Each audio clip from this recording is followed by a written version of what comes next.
Best varicose wines చికిత్సనే పొందండి. నొప్పి లేని చికిత్స కోసం సంప్రదించండి ఎబిస్ హాస్పిటల్.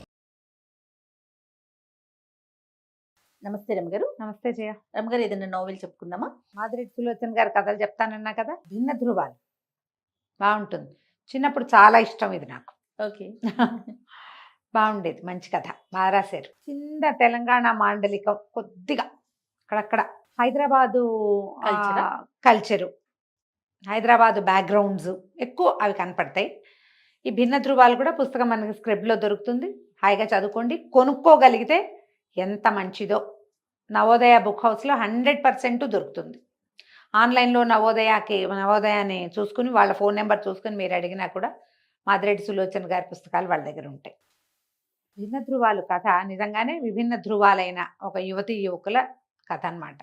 ఒక మాదిరి లవ్ స్టోరీయే విత్ ఫ్యామిలీ ఎలిమెంట్స్ అన్నమాట. ఈ కథ స్టార్ట్ అవ్వటమే ఒక పెళ్లి చూపుల ఊదంతోటి మొదలవుతుంది. ఒక సంపన్న గృహస్థు రఘుపతి గారు, ఆయన భార్య కాంతమ్మ ఏదో పేరున్న భార్య. వాళ్ళకి మొదట 3 అబ్బాయిలు. ఒక 10 సంవత్సరాల గ్యాప్ తర్వాత 2 ఆడపిల్లలు పుడతారు. పెద్ద అమ్మాయి ప్రశాంతి, రెండో అమ్మాయి ప్రణతి. 70s లో రాయబడిన దాంట్లో ప్రణతి. అదే అదే ప్రణతి కొత్త పేరు కాదు కదా మరి. ఈ ప్రణతిలో ఈ ప్రశాంతి ఆడపిల్ల పుట్టేసరికి మహాందగత్తైన పిల్ల.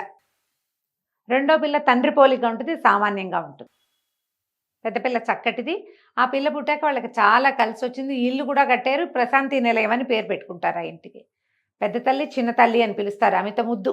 పెద్ద అబ్బాయిలు ఇద్దరు దూరంగా ఎక్కడో సెటిల్ అయ్యారు. మూడో అబ్బాయి కూడా ఫారిన్ వెళ్ళాడు. కానీ ఈ తల్లి మగపిల్లలు తోడు లేకుండా ఆడపిల్లలతో ఉండిపోయాం, పిల్లలు చిన్నపిల్లలుగా ఉన్నారని ఆవిడ ఫీల్ అవుతోందని అతను హైదరాబాదే వచ్చేసి ఇక్కడే ఏదో మంచి ఉద్యోగం చూసుకుని పెళ్లి చేసుకుని తల్లిదండ్రుల దగ్గరే ఉన్నాడు. ఈ ఆడపిల్లలు ఇక పెళ్ళిడికి వచ్చారు. జస్ట్ గ్రాడ్యుయేషన్ అయ్యి, ఒక పిల్ల గ్రాడ్యుయేషన్ అయిన పిల్ల, రెండో పిల్ల ఇంకా దగ్గరే. వాళ్ళిద్దరు ఏనర్థం వయసు వాళ్ళే, ఎక్కువ తేడా ఉన్న వాళ్ళు కాదు. జంట కవుల్లాగా ఉంటారు ఆడపిల్లలిద్దరు. ఇక్కడ ఉన్న అబ్బాయి పేరు వేణు. అతని ఫ్రెండు ఇతనితో పాటు అమెరికాలో ఉన్న కొంతకాలం ఉన్న అతను కూడా ఇండియా వచ్చి ఇక్కడ ఏదో ఉద్యోగంలో స్థిరపడ్డాడు. సామాన్య కుటుంబీకులు, కానీ ఫారిన్ రిటర్న్డ్. ఓ ఇంపాలా కారు అది మెయింటైన్ చేస్తున్నాడు. అతనికి చెల్లెల్ని ఇవ్వాలని ఉద్దేశం. ఈ ప్రశాంతిని చూడడానికి వస్తున్నాడు అతను. అదే ఈ కథ స్టార్టింగ్ అన్నమాట. అయితే పంపిస్తాడు చెల్లెల్ని అతనితో పాటు, కాసేపు బయటికి వెళ్ళి మాట్లాడుకోమని. 70s లో బయటికి వెళ్ళి మాట్లాడేది ఉంది. ఎంత ఫార్వర్డ్గా ఉన్నారు రమ్మగారు. రచయిత్రులు జరిగేవి అప్పట్లో, ఈ సంపన్నుల ఇళ్లలో జరిగేవమ్మా, అందుకే రాశారు. లేకపోతే వారు మాత్రం ఎక్కడి నుంచి రాస్తారు? మనం ఇప్పుడేదో జరుగుతున్నట్లు అనుకుంటాము, చూడాలి. అప్పుడే ఉంది, అన్నీ ఉన్నాయి అప్పుడే. అయితే తీసుకెళ్ళి మాట్లాడితే ఆ అమ్మాయికి అతని ధోరణి ఏమీ నచ్చదు. ఆ పిల్ల సహజంగా అందమైనది, కానీ మగవాళ్ల పోకడలు నచ్చే గుణం కలిగింది కాదు. మంచి అల్ట్రా ఫ్యాషన్గా ఉంటుంది. షార్ట్ హెయిర్, చక్కగా లిప్స్టిక్, స్లీవ్లెస్ శారీస్, బ్లౌజులు, చీరలు, ప్యాంట్లు, స్టైలిష్గా ఉండటం. కానీ ఐడియాలజీ మాత్రం పురుషోత్తముడు కావాలి ఆ అమ్మాయికి. ఈ ఫ్యాషన్ పేరుతో వేషాలు వేసేవాళ్ళు పనికిరారు, పెద్దల పట్ల గౌరవం లేని వాళ్ళు ఆ అమ్మాయికి నచ్చరు. ఒక డిఫరెంట్ ఐడియాలజీ ఉన్న అమ్మాయి. చూడ్డానికి మాత్రం చాలా మోడర్న్గా కనపడుతుంది. ఈ విద్యాసాగర్ నాకు నచ్చలేదు అని నిర్ద్వంద్వంగా చెప్పేస్తుంది. అతనికి చాలా ఆశాభంగం కలుగుతుంది. పిల్ల అందగత్తె, అంత అందమైనా ఇంటికి పెద్ద ఆడపడుచును పనికిరాదని ఎవరు అనుకుంటారు? కావాలని కోరుకుంటారు ఎవరైనా. అప్పుడు ఏంటి, ఈ ఆస్తి ఎంత వస్తుంది? ఈ అమ్మాయి పేరు మీద ఉన్న డబ్బంతా అమ్మాయికే వస్తుంది. ఇవి ఉంటాయి కదా. అయితే ఈ చెల్లెలు ఏమంటుంది, చక్కగా కారు ఉంది కదే అంటుంది. నీకు అత కారు నచ్చితే చేసుకో, నువ్వు నాకు నచ్చలేదు, నాకు అతను అట్లా మాట్లాడితే నచ్చలేదని చెప్తుంది. అయితే వీళ్ళు అడిగితే ఏం బాగుంటుంది అని అడిగేసరికల్లా రెండో అమ్మాయిని చేసుకోవడానికి సిద్ధపడతాడు అతను. ఈ ఫ్రెండ్కి అర్థం కాదు, పెద్ద అమ్మాయి కోసం ప్రాణాలు, వీళ్ళ అన్నయ్యకి వేణుకి అర్థం కాదు.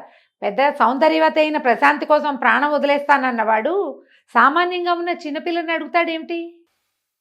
వీడి ద్వంద్వ వైఖరి, వీడిని ప్రశాంతి కాదనుకోవటమే మంచిదైంది అనుకుంటాడు. కానీ మంచి ఉద్యోగం, పైగా రెండో పిల్లకి అతను నచ్చాడు. సంబంధం కుదిరి చేసుకుంటారు, పెళ్లి కుదిరి చేస్తారు. పెళ్లి కుదిరిన దగ్గర నుంచి అతను రంగు మారిపోతుంది. అవి కావాలి, ఇవి కావాలి, బోల్డ్ అని డబ్బులంతా తనకి ఇస్తారా ఇవ్వరా, మాకెంత వాటా వస్తుంది, ఇలాంటివి వచ్చేస్తాయి. ఈ ఫ్రెండ్కే ఆశ్చర్యంగా ఉంటుంది.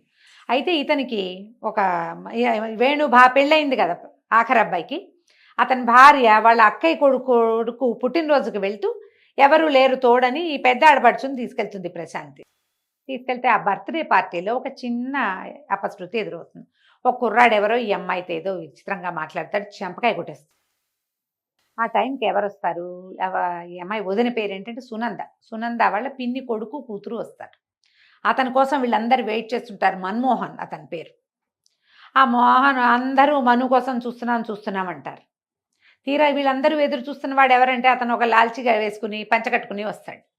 అప్పట్లో తెలంగాణలో పంచెలు లాల్చీలు చాలా సహజమైనవి. కానీ అంటే కొంచెం ఫ్యాషనబుల్ కాదు. అప్పటికే ఫ్యాషన్లు వచ్చేసినాయి హైదరాబాద్లో 70స్కే. అబ్బా ఈయన కోసం ఆ పండితరాయల కోసమా వీళ్ళు చూస్తున్నారు అనుకుంటుంది. అతనేమో ఈ అమ్మాయిని చూసేసరికల్లా ఈ పల్చటి జార్జెట్ శారీ, ఈ స్లీవ్లెస్ వేసుకునేసరికల్లా ఈ పిల్లకేసి జుగుప్సగా చూస్తాడు. ఎప్పటిదాకా ఆ అమ్మాయికి ఏం తెలుసు? తన వైపు ఆరాధనగా చూసి మైమరిచిపోయే వాళ్లే తెలుసు.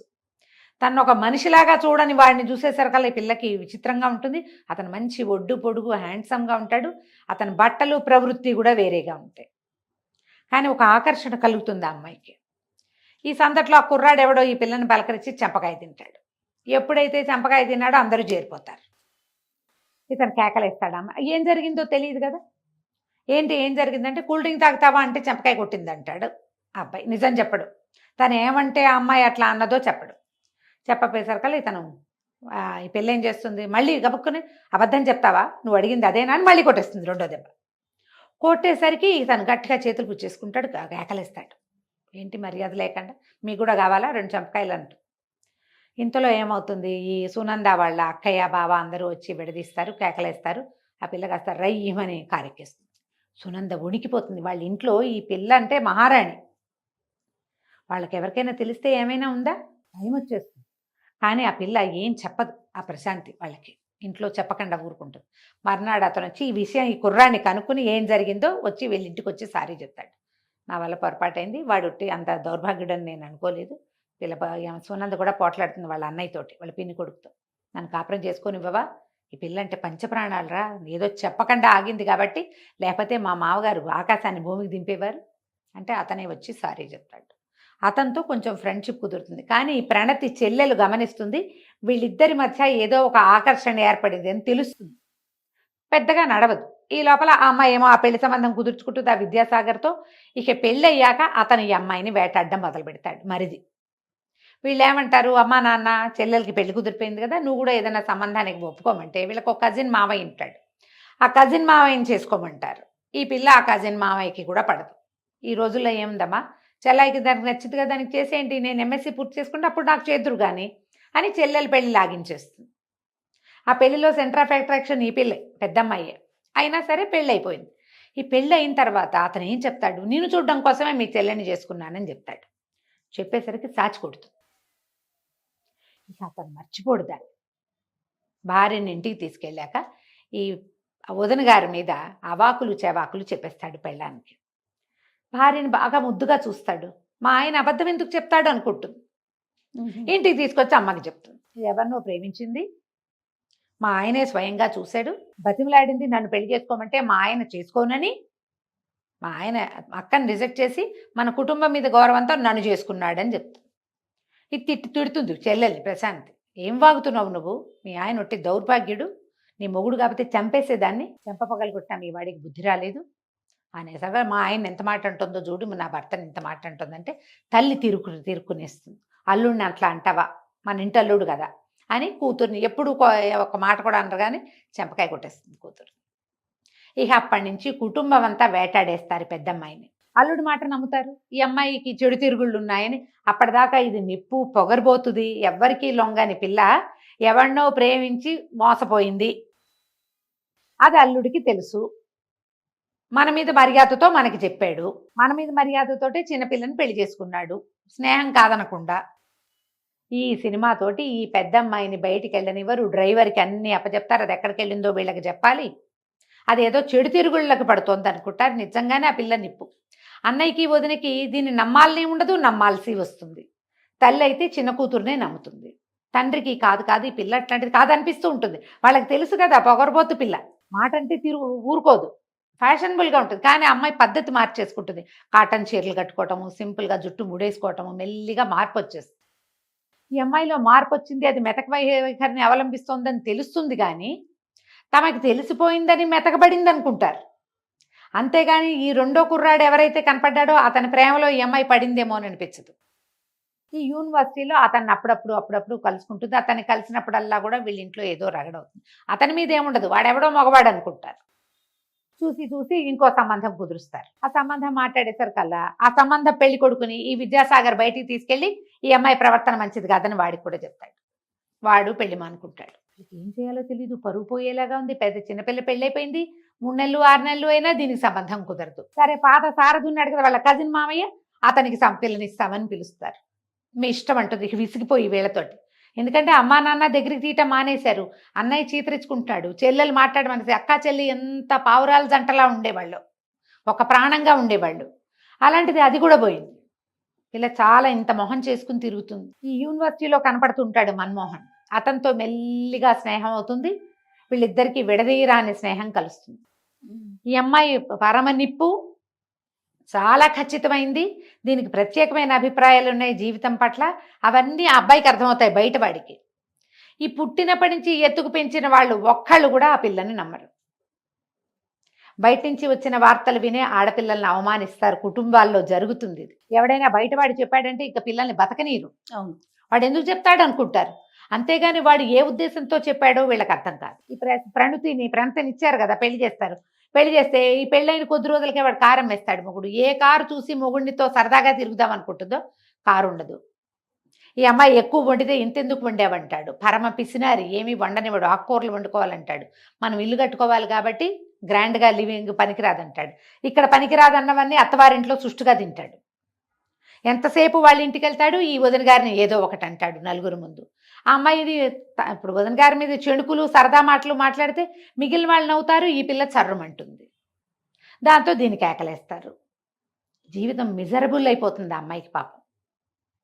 కానీ ఇతనితో మన్మోహన్తో స్నేహం మాత్రం కలుస్తుంది. అతని క్యారెక్టర్ కూడా బాగా ఎలివేట్ చేస్తారు.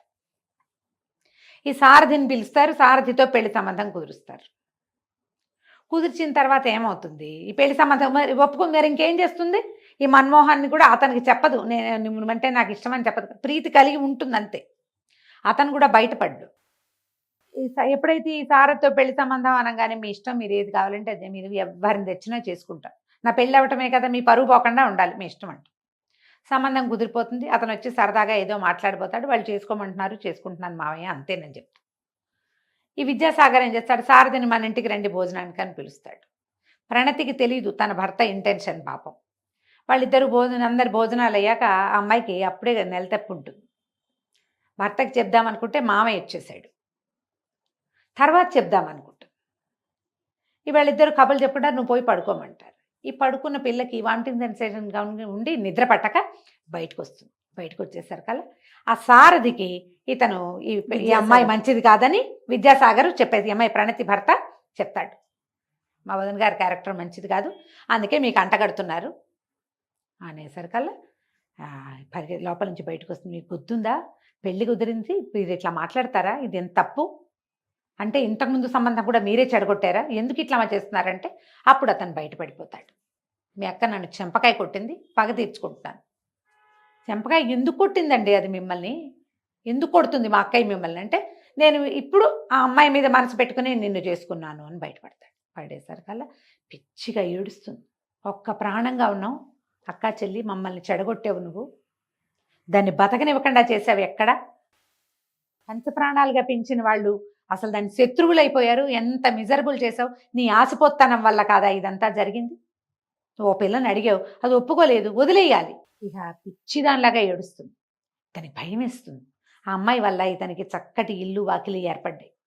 ఈ ప్రణతి వల్ల వాళ్ళకి పెద్దమ్మాయి అంటే పంచప్రాణాలు, కానీ చిన్నదంటే తక్కువని కాదు, తక్కువ కాదు. అదే ఆ పిల్లంటే ఇంకా ఎక్కువ ముద్దు, దాని క్యారెక్టర్ వల్ల కూడా. సరే ఏం చేయాలో తెలియదు, విడివిడిగా పడుకుంటారు భార్యాభర్త. అది ఏడుస్తూనే ఉంటుంది. ఈ లోపల ఏమవుతుంది, అక్కడ సారథి వెళ్ళి నేను ఈ పిల్లని పెళ్లి చేసుకోనని చెప్పేస్తాడు. ఈ అమ్మాయి ఏం చేస్తుంది, సరే ఈ తల్లేమో ఎంతసేపు తిట్టిపోస్తూ ఉంటుంది. సునందకు ఒక్కదానికి ఈ అమ్మాయి మీద నమ్మకం. వీళ్ళు ఏదో పొరపాటు పడుతున్నారు. ఆ విద్యాసాగర్ గారు ఎందుకు అట్లా మాట్లాడతాడు, ఈ పిల్లని ఎందుకు కవ్విస్తాడు, అసలు ఆయన ఎందుకు వస్తాడు రోజు మన ఇంటికి, హాయిగా ఉన్నామే ఇతను రాకముందు, ప్రణతి జీవితం ఏం బాగుందో బాగోలేదో తెలీదు, ఈ పిల్ల మాత్రం ఎప్పుడు దుఃఖంగానే ఉంటుందని అమ్మాయికి ఏమీ నచ్చుబాటు కాదు అతను వస్తే. ఈ తల్లితో తగాదాయి ఈ అమ్మాయి ఏం చేస్తుంది, నేను ఒక మనిషినని మీ దగ్గర అనిపించుకున్నాకే మీ ఇంట్లో అడుగు పెడతా, నేను హాస్టల్లోనే ఉంటాను, ఇక మీ దగ్గరికి రాను అని చెప్పేసి బయటకు వెళ్ళిపోతుంది. ఆ ఇంట్లో నుంచి బయటికి వెళ్ళిపోతుంది. వీళ్ళు ఏం చేయాలో తెలియక తలబట్టుకున్న సమయంలో ఈ ప్రణతి జుట్టు రేగిపోయి చీరంతా నెలిగిపోయి ఏడుపు చారికలతో ఉన్న పిల్ల తూలుకుంటూ లోపలికి వస్తుంది. వీళ్ళు నిర్ఘాంతపోతారు. ఇటా వచ్చావు, ఎందుకే, ఏమైంది అంటే వెర్రెత్తినట్టు ఏడుస్తుంది. అక్కేది ఏమైంది, దాని జీవితాన్ని ఇట్లా చేసేసాం మనం, మా ఆయన దుర్మార్గుడు, తనే ఇట్లా చెప్పాడు, అసలు ఒక్క మాట నిజం లేదు అందులో, నేను ఈ భర్త ప్రేమలో మునిగి నేను దాన్ని ఇలా అన్యాయం చేసేసాను, మీరంతా నమ్మి దాని జీవితాన్ని ఇట్లా నరకప్రాయం చేశారని విపరీతంగా ఏడుస్తుంది. ఏడిచే వీరికి ఏం చేయాలి, ఈ పిల్లని పట్టుకోవాలి, ఏం కళ్ళు తిరిగి పడిపోతుంది, తిండి కూడా లేదు, పైగా ఈ అప్పుడే కన్సీవ్ అయి ఉంది కదా, దానికి ఏం సత్తా ఉంటుంది, ఈ దుఃఖం తన వల్ల అక్కయ్య జీవితం మిజరబుల్ అయిపోయింది అనిపిస్తోంది కదా, తందే తప్పు, తను వెళ్ళి మన ఆయన చెప్పాడు అని చెప్పకుండా ఉన్నా సరిపోయేది, చెప్పిస్తాడు మీ అమ్మ వాళ్ళకి చెప్పు అని. ఏం చేయాలి, వీళ్ళు మళ్ళీ అక్కడికి పరిగెడతారు, ఏం చేసినా వాళ్ళ నాన్న అమ్మ దగ్గరికి రానంటుంది ఆ పిల్ల. ఆ మన్మోహనే అమ్మాయిని ఆదుకుంటాడు. ఈ తీరా ఇది అంతకుముందు 1-2 సార్లు వీళ్ళు కొన్ని సంఘటనలో చిన్నగా క్లోజ్ అవుతారు. ఇక నాకేమి దిక్కు లేదు, నీ మీదే ప్రాణాలు పెట్టుకుని ఉన్నానని చెప్పేస్తుంది అతను. చెప్తే అతను వాళ్ళిద్దరి మధ్య ఉన్న విపరీతమైన ఆకర్షణ ఉంటుంది కానీ బయటపడకుండా ఉంటారు. ఆ అబ్బాయికి ఏం భయం, అతనేమో సామాన్యమైన కుటుంబం, చెల్లెలు పెళ్లి చేశారు, అతను చదువైంది అంతే, ట్యూటర్ అతను, వీళ్ళేమో బాగా కలిగిన వాళ్ళు, ఇంత సంపన్నుల పిల్లని తెచ్చుకుని నేనేం చేస్తాను, పైగా అమ్మాయి మంచి ఫ్యాషన్లు అవి ఇదయ్యి బాగా డబ్బు కలిగిన వాళ్ళు, అదొక భయం అతనికి. ఈ అమ్మాయికేమో నేను ఇంత ఫ్యాషనబుల్ దాన్ని నన్ను యాక్సెప్ట్ చేయడన్న భయం అమ్మాయికి, ఎవరికి మనసులో అనుకుంటారు. ఈ ఒక్క క్షణంలో ఇద్దరు దగ్గరైపోతారు. ఇంతలో ఏమవుతుంది, వాళ్ళ అమ్మకి ఏదో తీవ్రమైన అనారోగ్యం అయ్యి ఆవిడ హాస్పిటలైజ్ అవుతుంది. ఇతను ఈ అమ్మాయిని తీసుకుని తల్లి దగ్గరికి తీసుకెళ్ళిపోతాడు హాస్పిటల్కి. తీసుకెళ్లేసరికి ఈ కొడుకు పక్కన అంతకుముందు 2 సార్లు 3 సార్లు వీడికి తగిన పిల్ల ఈ ప్రశాంతియే, అందంలో చక్కగా ఉంటుంది, వీళ్ళ పక్కన జోడీ బాగుంటుందని మాట్లాడుకుంటారు. కానీ కలిగిన వాళ్ళు వాళ్ళ పిల్లని మనవాడికి ఎందుకు ఇస్తారు, ఆస్తిపరుల ఇంట్లో ఇస్తారు, లేదా పెద్ద ఉద్యోగం ఉండాలి, ఫారిన్ రిటర్న్ అయితే ఇస్తారు అనుకునేవాళ్ళు. ఈ కొడుకు పక్కన ఈ కుందన బొమ్మలా ఉన్న పిల్లని చూసేసరికి ఆవిడ సంతోషం పట్టలేకపోతుంది. మెళ్ళలోంచి చంద్రహారం తీసి వేస్తుంది. కానీ తెల్లవారేసరికి ఆవిడ చనిపోతుంది. ఏం చేయాలో తెలియదు. వీళ్ళు ఇంటికి తీసుకెళ్తాడు కానీ మర్నాడు బాడీ అవి వచ్చిన తర్వాత ఈ పిల్ల ఇంట్లోనే ఉండటం, ఆ అమ్మాయి మెళ్ళలో తల్లి చంద్రహారం ఉండేసరికల్లా ఇతని చెల్లెలకి తెలిసిపోతుంది. అరుణ నీకు ఒక సంగతి చెప్పాలి అంటాడు. అనేసరికల్లా అమ్మాయి గట్టిగా ఇడిచి వద్దన్నయ్య వద్దు, ఆ అమ్మాయి కాలేం కాలు, ఆ పిల్ల అడుగు పెట్టంగానే అమ్మాయి చచ్చిపోయింది అన్నయ్య అని ఏడుస్తుంది. వినేస్తుంది ఈ ప్రశాంతి.